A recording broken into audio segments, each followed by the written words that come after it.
Hello, my name is Morgan McQuicken and I am the maker of this website. In the future, I want to be a nurse, specifically a pediatric nurse, but I plan to work at a hospital facility and give treatment to all sorts of people of all different ages before I do so. I wanted to focus on hearing assessments in our community, specifically in pediatrics and in the elderly population.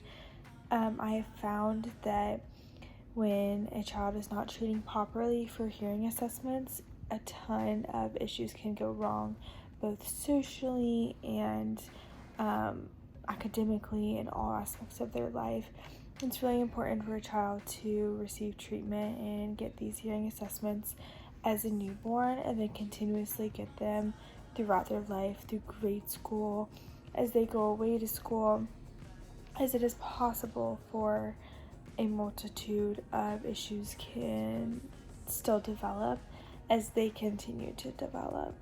As Tampa is known to be, and factually, one of the largest deaf communities in the nation, it's extremely important that as physicians we step up to providing hearing assistance for not only them, but as the nation's leading city in the deaf community, there's probably many children that suffer from hearing impairments that we still do not know about because they do not have the means to get these hearing assessments. So I wanted to stress the importance of physicians checking for these impairments throughout checkups and continuously in schools, checking to see if a child is misbehaving maybe or doesn't know how to socialize because something is going on, not just associating it with the child's just shy, because it's easy to do that.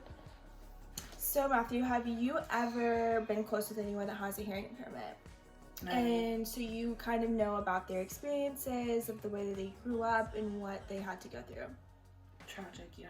Yeah, so what I wanted to do was I wanted to propose a plan to school districts to have the school nurses provide the kindergartners with hearing assessments when they first come into school, because we saw in the scenario that Billy did not get to receive treatment because he comes from a lower socioeconomic community where his family can't afford for him to get a hearing assessment.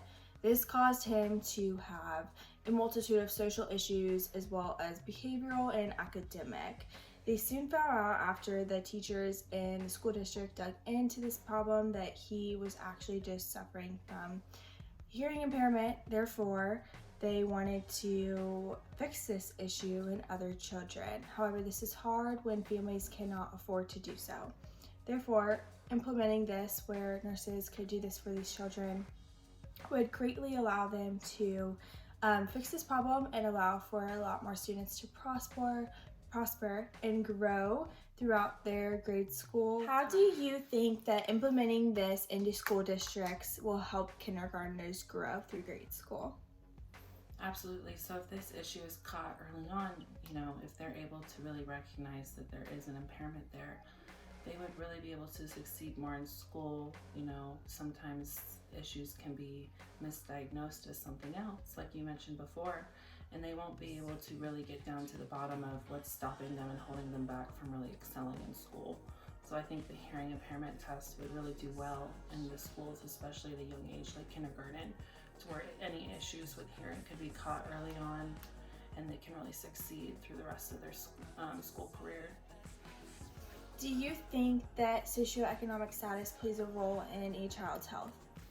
Absolutely. You see in those areas, in those schools, they're not really able to get all of the treatment that they need, especially when it comes to hearing, vision, overall education. So definitely. Do you think that there is any strengths or weaknesses that come from implementing this into school districts? There are definitely major strengths. Like I said previously, they'll be able to catch the issue if there is an issue with hearing early on, which will really help them succeed throughout the rest of their school career, which ultimately will stop them from, their learning being halted, and really allow them to excel. Perfect. Well, we appreciate your time. Thank you so much.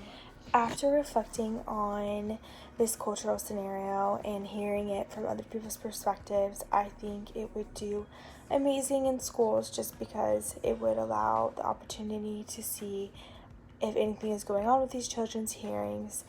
3 out of every 1,000 children do suffer hearing impairments. Therefore, it is essential, and this isn't just some random topic in our community, especially with Tampa even holding one of the largest deaf communities.